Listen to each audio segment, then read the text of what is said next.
लगा त्या पिराची बहीण कसली बिघडली, एक नंबर छपरी झाली या. माहिती आहे गाडी फिरती लगा ती, एक नंबर कॅरेक्टर खराब झाली तिचा. हे अरे ती तुझी बहीण आहे ना? हे शक्यच नाही, माझी बहीणच ना. माझी बहीण घराच्या बाहेर सुद्धा निघत नाही. चल बरं बघू.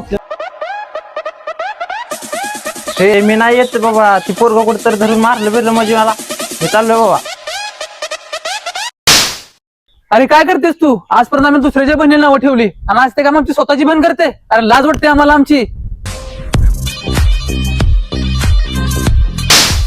जेव्हा स्वतःच्या बहिणीला कुठंतरी दुसऱ्याच्या गाडीवर बघायचं तेव्हा मग म्हणायचं लाज वाटली आम्हाला. तेव्हाच लाज जर दुसऱ्याच्या बहिणीला बघताना आणली असती. चल दीपक. भावा कळलं का तुला? तुझी बहीण तुला काय म्हणाली?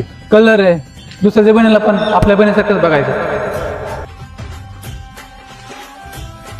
दीपक, मला एक मदत हवी आहे तुझ्याकडून आणि ती अत्यंत महत्वाची मदत आहे. सांग ना काय झालं.